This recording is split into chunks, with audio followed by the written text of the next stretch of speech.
Speaker sir, सबसे पहले मैं आपका धन्यवाद करना चाहता हूं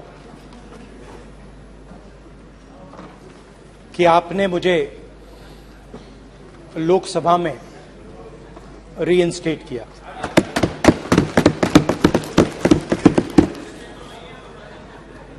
और पिछली बार जब मैं बोला तो शायद मैंने आपको थोड़ा कष्ट भी पहुंचाया, क्योंकि मैंने इतनी जोरों से अदानी जी पे फोकस किया कि जो आपके सीनियर नेता हैं शायद उनको थोड़ा कष्ट हुआ। तो वो जो उनको कष्ट हुआ,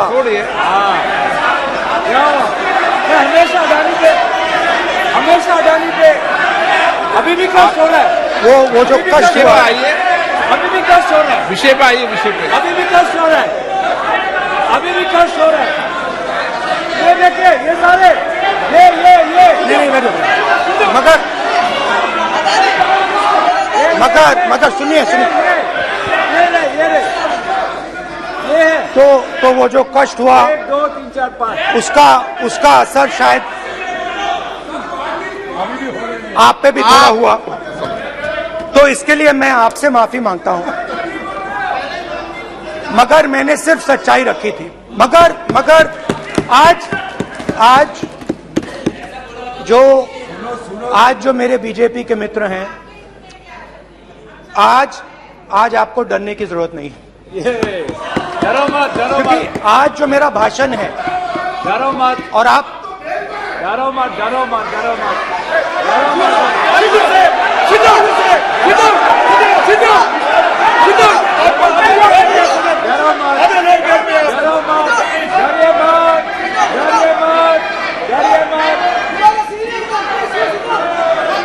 स्पीकर सर, अरे बैठे ब्रदर।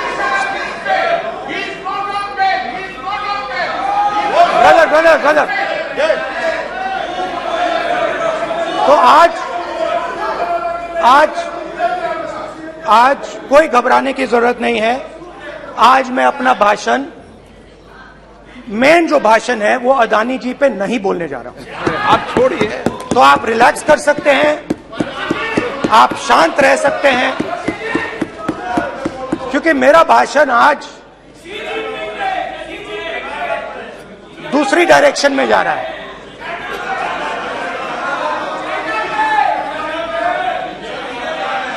रूमी ने कहा था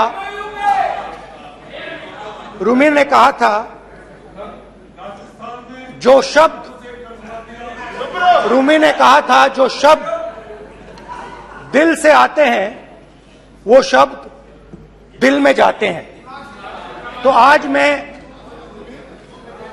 दिमाग से नहीं बोलना चाह रहा हूं, मैं दिल से बोलना चाह रहा हूं।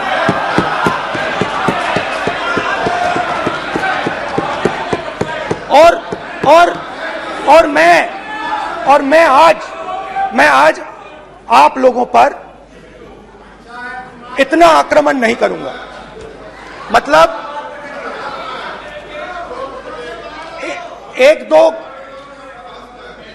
दो गोले जरूर मारूंगा, मगर इतना नहीं मारूंगा। तो आप रिलैक्स कर सकते हैं। डरिए मत।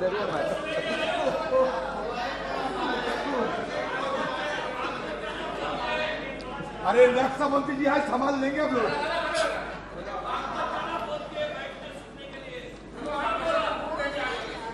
पिछले साल 130 दिन के लिए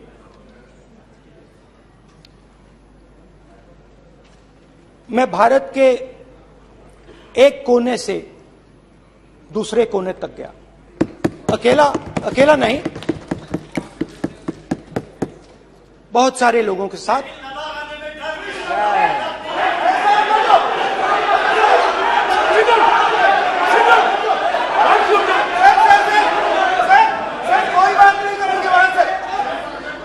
सर, ये हमारा टाइम खत्म करने का साजिश है। प्रधानमंत्री बोलेंगे ऐसे ही हो गया सर। अरे समय निकल जाए जबरदस्ती समुद्र अधीर अधीर अधीर समुद्र के तट से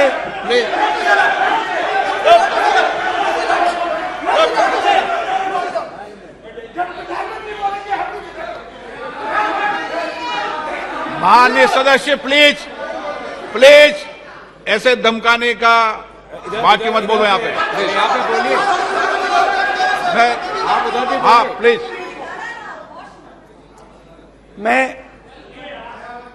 समुद्र के तट से कश्मीर की बर्फीली पहाड़ी तक चला। नहीं, लद्दाख को मैंने नहीं छोड़ा। यात्रा अभी खत्म नहीं हुई है, यात्रा जारी है और जरूर लद्दाख आएंगे, घबराइए मत। बहुत सारे लोगों ने मुझसे पूछा यात्रा के दौरान, यात्रा के बाद कि राहुल तुम क्यों चल रहे हो, क्या तुम्हारा लक्ष्य क्या है, कन्याकुमारी से कश्मीर तक क्यों जा रहे हो। और जब वो मुझसे पूछते थे, शुरुआत में मेरे मुंह से जवाब नहीं निकलता।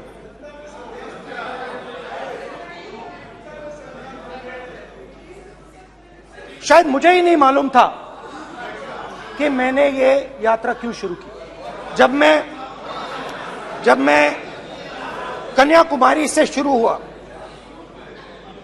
मैं सोच रहा था मैं हिंदुस्तान को देखना चाहता हूं, समझना चाहता हूं, लोगों के बीच में जाना चाहता हूं, मगर गहराई से मुझे मालूम नहीं था।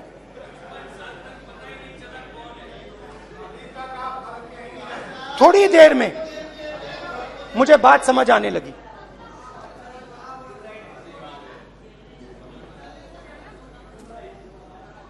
जिस चीज से मुझे प्यार था, जिस चीज के लिए मैं मरने को तैयार हूं, जिस चीज के लिए मैं मोदी जी की जेलों में जाने को तैयार हूं, जिस चीज के लिए मैंने 10 साल हर रोज गाली खाई, उस चीज को मैं समझना चाहता था। ये है क्या जिसने मेरे दिल को इतनी। भाई आप रनिंग कमेंट्री बंद करो, नहीं तो हम भी चालू करेंगे। सुनने का अपने धैर्य रखो। जिस चीज ने मेरे दिल को इतनी मजबूती से पकड़ रखा था, उसको मैं समझना चाहता। शुरुआत में जैसे मैंने शुरू किया, सालों से मैं हर रोज 8-10 किलोमीटर दौड़ता हूं। तो मेरे दिमाग में था कि अगर मैं 10 किलोमीटर दौड़ सकता हूं तो 25 किलोमीटर चलने का क्या मतलब, कोई बड़ी बात नहीं। ये मैंने सोचा था। आज मैं उस भावना को देखूं तो वो अहंकार था कि मैं ये कर सकता हूं, ये कुछ नहीं है। तो मेरे दिल में उस समय अहंकार था।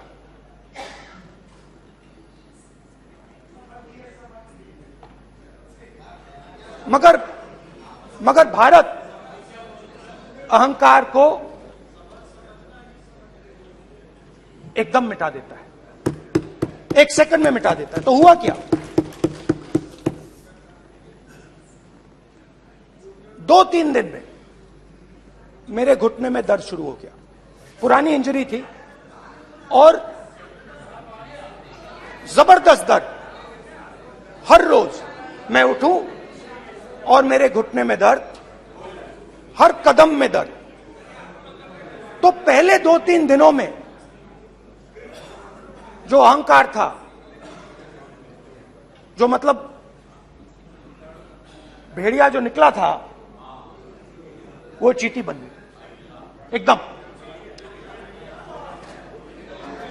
जो हिंदुस्तान को अहंकार से देखने निकला था, वो पूरा का पूरा अहंकार गायब हो गया। और रोज मैं डर डर के चलूं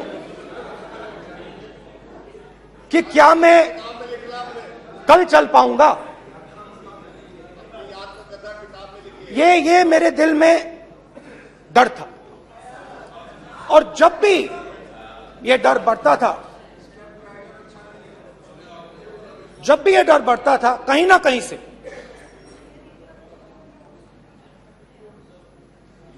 कोई ना कोई शक्ति मेरी मदद कर देती।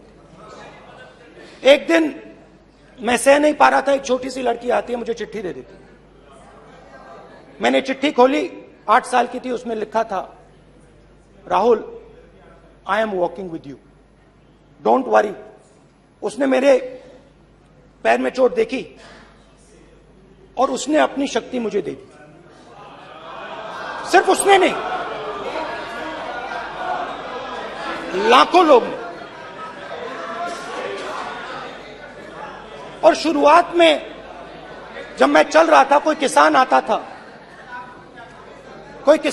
था, मैं एकदम पहले उसको अपनी बात बताता था कि आपको ये करना चाहिए, आपको इस प्रकार से काम करना चाहिए। मगर इतने लोग आए, हजारों लोग आए, कि थोड़ी देर में मैं बोल नहीं पाया। जो मेरे दिल में बोलने का डिजायर था, वो बंद हो गया। बोल ही नहीं पाया, क्योंकि इतने लोगों से बोलना था। और एक सन्नाटा सा छा गया, भीड़ की आवाज थी, भारत जोड़ो, भारत जोड़ो, भारत जोड़ो। और जो मेरे से बात करता था, उसकी आवाज में सुनता गया।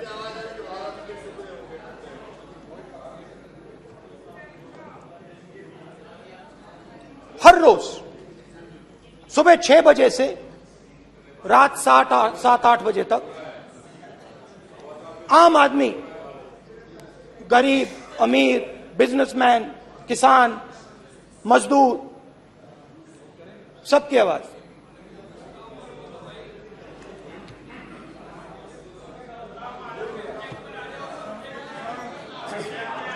आ रहा हूं। आप कल से रुके, अब थोड़ा और रुक लो, 5-10 मिनट रुक जाओ। तो ये चलता गया, मैं बात सुनता गया। और फिर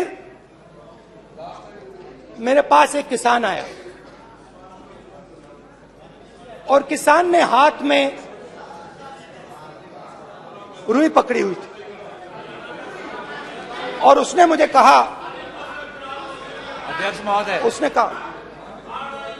उसने मुझे कहा, मेरी आंख में देखकर उसने मुझे अपना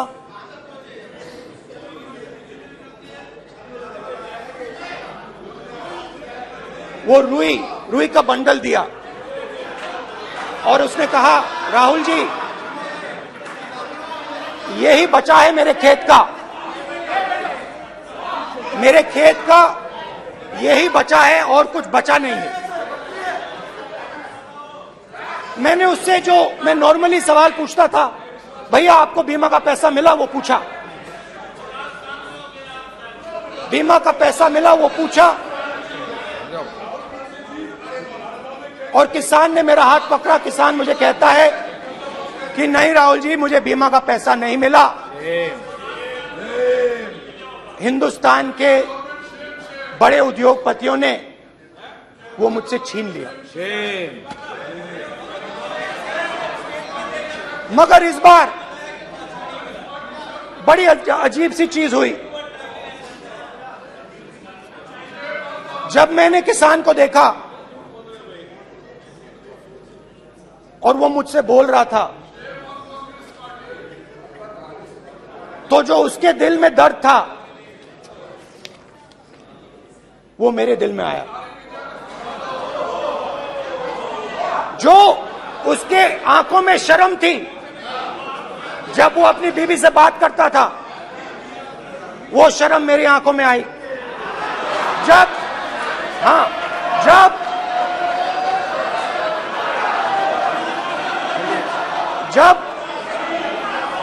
उसकी जो भूख थी वो मुझे समझ आई। और उसके बाद यात्रा बिल्कुल बदल गई।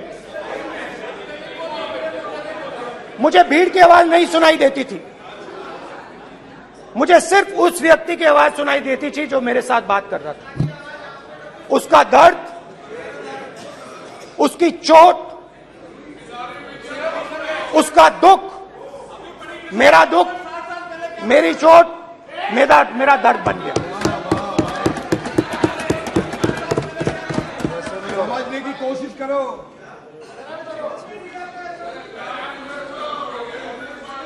भाई और बहनों, लोग कहते हैं कि ये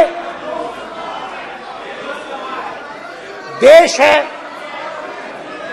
कोई कहता है ये अलग अलग भाषाएं हैं, कोई कहता है ये जमीन है, मिट्टी है, कोई कहता है ये धर्म है, ये सोना है, ये चांदी है। मगर भाइयों और बहनों, सच्चाई है कि ये देश एक आवाज है। ये देश सिर्फ एक आवाज है। ये देश, इस देश की लोगों की आवाज है। इस देश के लोगों का दर्द है, दुख है, कठिनाइयां हैं। और अगर हमें इस आवाज को सुनना है तो हमारे दिल में जो अहंकार है, हमारे जो डिजायर्स हैं, हमारे जो सपने हैं, उनको हमें परे करना पड़ेगा।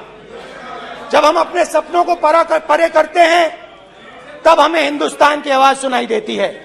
तब तक हिंदुस्तान की आवाज हमें नहीं सुनाई देती। अब आप कहोगे ये बात मैंने नॉन कॉन्फिडेंस मोशन में क्यों रखी? इसका क्या मतलब है कि भारत एक आवाज है, भारत लोगों का दुख है, भारत लोगों का कष्ट है, मुश्किलें हैं। क्योंकि भाइयों और बहनों,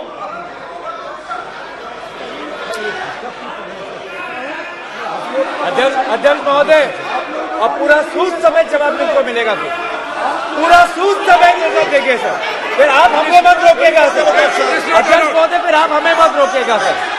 आप हमें मत रोकेगा। फिर आप हमें मत रोकेगा। आप हमें मत रोकेगा। फिर आप हमको मत रोकेगा सर। हम सब देख रहे हैं, सब सुन रहे हैं, आप हमको फिर मत रोकेगा सर। तो स्पीकर सर, भारत एक आवाज है। भारत इस देश के सब लोगों की आवाज है। और अगर हम उस आवाज को सुनना चाहते हैं, हमें अहंकार को, नफरत को मिटाना पड़ेगा। स्पीकर सर, कुछ ही दिन पहले मैं मणिपुर गया। हमारे प्रधानमंत्री नहीं गए, आज तक नहीं गए, क्योंकि उनके लिए मणिपुर हिंदुस्तान नहीं है।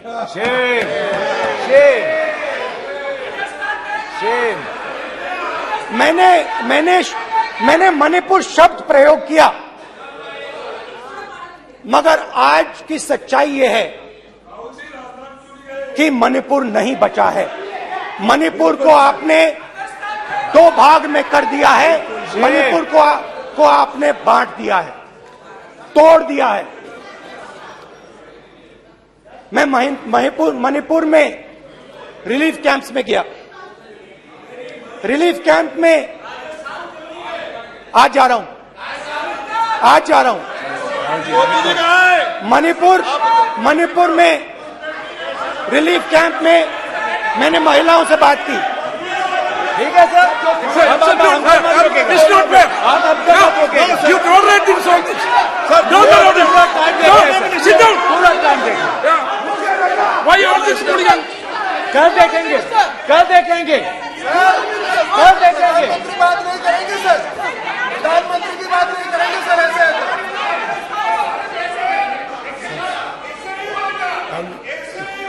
सूद समय मैं जवाब मणिपुर देने का गया और मणिपुर के कैंप्स में मैंने महिलाओं से बात की, बच्चों से बात की, जो हमारे प्रधानमंत्री जी ने आज तक नहीं किया। एक महिला मुझे कहती है, मैंने उनसे पूछा, बहन क्या हुआ आपके साथ? What's this? एक एक मंत्री बोल रहे हैं, कल आप बोले एक एक मंत्री खड़े होके बोल रहे हैं, एक एक मंत्री खड़े होके ऐसे कर रहे हैं, एक एक मंत्री खड़े होंगे तो पूरे सांसद खड़े होंगे यहाँ पे, पूरे सांसद खड़े होंगे यहाँ पे, बैठे नहीं है चुप करिए, पूरे सब खड़े होंगे, पूरे सब खड़े होंगे। कल कांग्रेस पार्टी ने पूरा देश खड़ा होगा आपके खिलाफ, तो पूरा देश कल आपके खिलाफ खड़ा होगा। मैं बहुत सारी महिलाओं से बात किया, मगर मैं आपको दो उदाहरण देना चाहता हूं। एक महिला मुझे कहती है, मैंने कहा क्या हुआ तुम्हारे साथ? कहती है, मेरा छोटा सा बेटा, महिला का सम्मान करें प्लीज, ये सम्मान एक ही बच्चा था मेरा, कोई शर्म कर लो गल एक ही बच्चा था मेरा, मेरे सामने, मेरे आंखों के सामने उसको गोली मारी है। मैं पूरी रात, आप सोचिए, आप अपने बेटों के बारे में सोचिए, मैं पूरी रात उसकी लाश के साथ लेटी रही। झूठ नहीं, झूठ आप बोलते हो, झूठ मैं नहीं बोलता हूं। मैं पूरी रात उसकी लाश के साथ लेटी रही और फिर मुझे डर लगा, मैंने अपना घर छोड़ दिया, जो भी मेरे पास था वो मैंने छोड़ दिया। मैंने उनसे पूछा, कुछ तो लाई होगी? कहती है, नहीं, सिर्फ मेरे जो कपड़े हैं ये मेरे पास हैं। और फिर इधर उधर ढूंढती है और एक फोटो निकालती है और मुझे कहती है, यही मेरे पास अब बची है।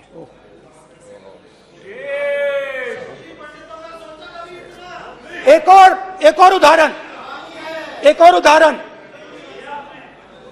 दूसरे कैंप में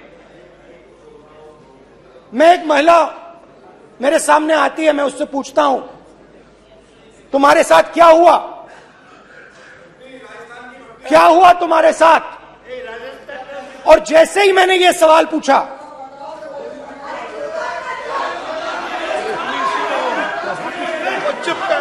जैसे ही मैंने ये सवाल पूछा, आप महिला का दर्द नहीं सुन सकते, महिला का दर्द नहीं सुन सकते, महिला का दर्द सुनने का आपका धैर्य नहीं है, महिला का दर्द नहीं सुन सकते, महिला का दर्द नहीं सुन सकते। जैसे ही मैंने उससे ये सवाल पूछा, बैठो, सर प्लीज सर,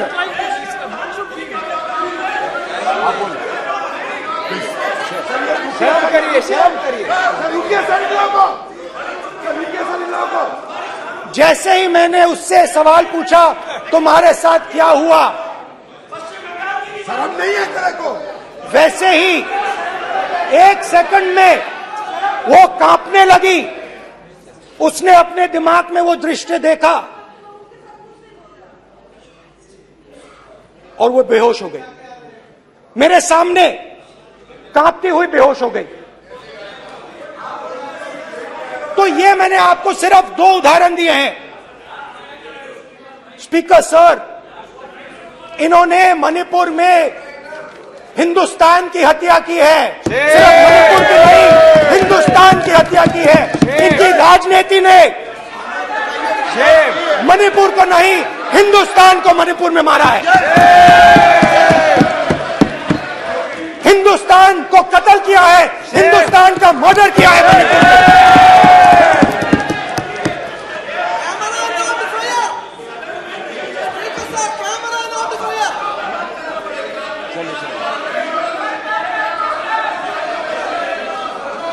अरे 2 भाग के हैं, शराब करिए जी।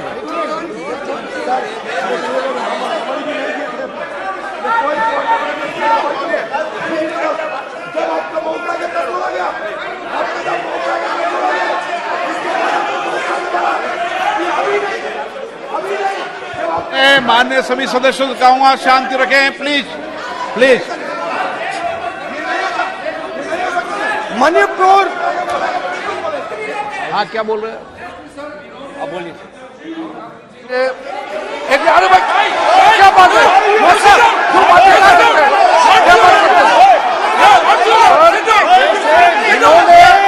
राहुल गांधी ने आज सदन में पानी पी रहे हैं भाई। आप क्या बात करते बैठो सर। अब ये राहुल गांधी ने आज जो बातें कही है इस सदन में बहुत ही बात किया है। मैं उनसे एक सवाल पूछना चाहता हूँ। 7 दशक तक चारों लोगों को नॉर्थ ईस्ट में दिए हुए हैं, इसका जिम्मेदार कांग्रेस पार्टी है। राहुल गांधी को माफी मांगना चाहिए। राहुल गांधी का कांग्रेस पार्टी 7 साल से ज्यादा इस देश को शासन किया है। नॉर्थ ईस्ट को इन्होंने खत्म किया है। आज नॉर्थ ईस्ट में जितना मिलिटेंसी है ये कांग्रेस पार्टी ने पैदा किया है। क्या बात करते हैं? क्या बात करते हैं? आज नॉर्थ ईस्ट में सारा मिलिटेंट ग्रुप है, सारा कांग्रेस पार्टी इसकी वजह से जन्म हुआ है।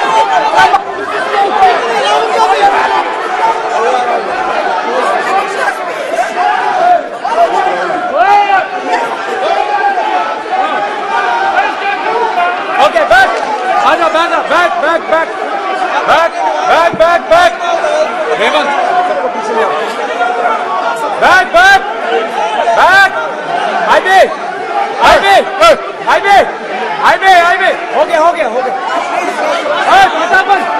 प्रतापन, हो गया। आप भाषण नहीं सुनना चाहते हैं? आप भाषण नहीं सुनना चाहते?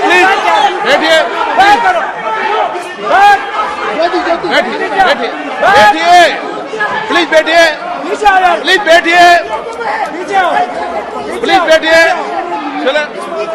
चलिए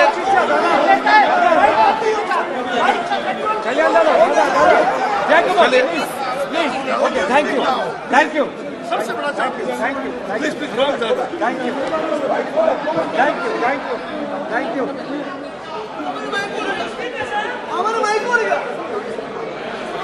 एक मिनट बैठिए, एक मिनट प्लीज बैठिए, प्लीज बालूजी,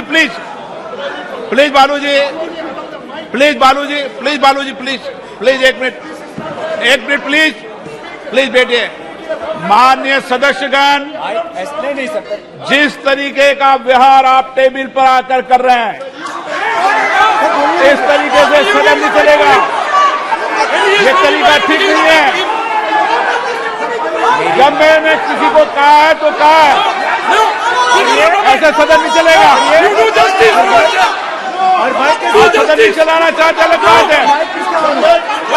अब अपनी बात कहिए, गलत तरीका ये। नो, ऐसे सदन चलने वाला नहीं है। जो माननीय सदस्य टेबल पर हैं उनके खिलाफ कार्रवाई होगी। प्लीज बैठिए, आप भी बैठिए। माननीय मंत्री जी, प्लीज बैठिए। भारत सदन है, माता, प्लीज बैठिए। भारत माता, प्लीज बैठिए।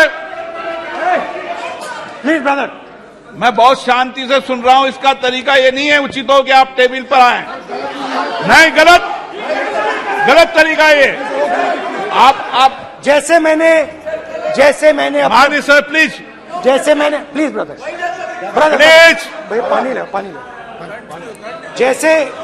जैसे मैंने भाषण के शुरुआत में बोला,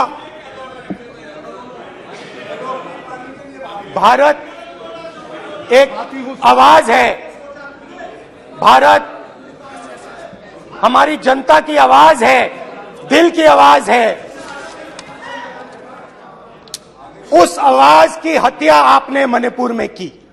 इसका मतलब भारत माता की हत्या आपने मणिपुर में की।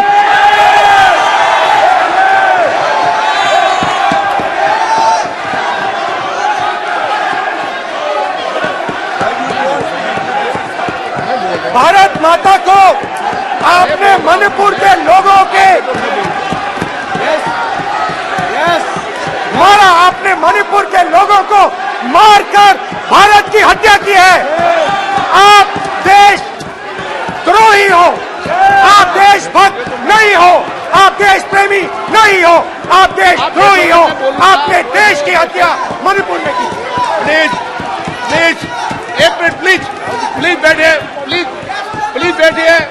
अब सवाल आप उठता है, बैठना चाहते नहीं बैठना चाहते, आप बैठना चाहते नहीं बैठना चाहते, इसीलिए आपके प्रधानमंत्री मणिपुर में नहीं जा सकते हैं, क्योंकि उन्होंने प्लीज देश की हत्या की है। मणिपुर में हिंदुस्तान की हत्या की है, भारत माता की हत्या की है। मणिपुर में, मणिपुर के लोगों के दिल में। प्लीज एक मिनट बैठिए आप, तो सवाल उठता है, एक मिनट बैठिए, एक मिनट। आप भी विराजो, आप बैठिए सही, नहीं बैठिए रहने दो आप बैठिए आप, प्लीज बैठिए आप, प्लीज। आप बोल रहे हैं फिर आप भारत माता के रखवाले नहीं हो, आप भारत माता के हत्यारे हो। प्लीज माननीय सदस्य, प्लीज माननीय सदस्य, प्लीज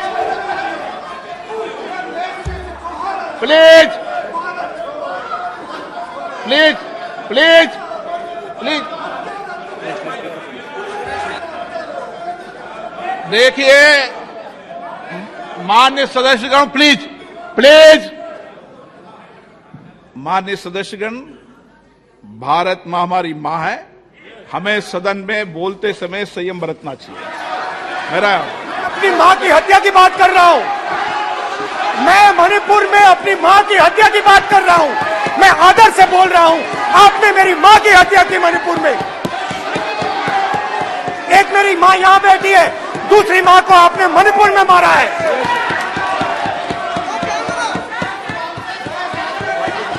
और हर रोज जब तक आप हिंसा को बंद नहीं करोगे, तब तक आप मेरी मां की हत्या कर रहे हो।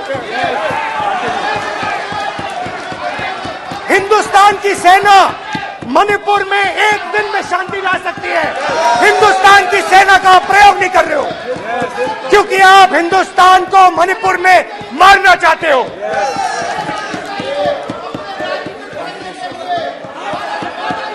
तो अगर नरेंद्र मोदी जी हिंदुस्तान की आवाज नहीं सुनते हैं, अगर हिंदुस्तान के दिल की आवाज नहीं सुनते हैं, तो किसकी आवाज सुनते हैं? दो लोगों की आवाज सुनते हैं। इसकी आवाज सुनते हैं, इसकी आवाज सुनते हैं, माननीय सदस्य, और इसलिए सुनते हैं। नो ये गलत तरीका माननीय सदस्य, देख लीजिए गलत तरीका है। अडानी जी के लिए मोदी जी ने क्या काम किया है, देख लीजिए। ये पहले आप क्वेश्चन लेकर आए, गलत तरीका आपका माननीय सदस्य, आपका गलत तरीका है। आप सीनियर सदस्य हैं, आप इस तरीके का व्यवहार सदन में मत करिए। आप बात करिए, लेकिन इस तरीके से क्वेश्चन लाना ये उचित नहीं है किसी तरीके से। रावण दो लोगों की सुनता था, रावण दो लोगों की सुनता था, मेघनाथ और कुंभकर्ण। वैसे ही नरेंद्र मोदी दो लोगों की सुनते हैं, अमित शाह और अडानी।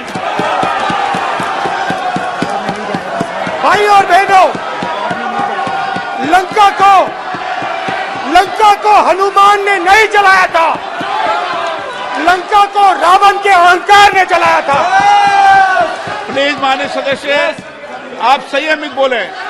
आप ये सदन है, आप तरीके से बोलिए। माननीय राम सदस्य, ने रावण को नहीं मारा था, रावण के अहंकार ने रावण को मारा था। आप पूरे देश में केरोसिन फेंक रहे हो, पूरे देश में आप केरोसिन फेंक रहे हो। आपने मणिपुर में केरोसिन फेंकी और फिर चिंगारी लगा दी। अब आप हरियाणा में कर रहे हो, पूरे देश को आप जलाने में लगे हो। आप पूरे देश में भारत माता की हत्या कर रहे हो। धन्यवाद स्पीकर।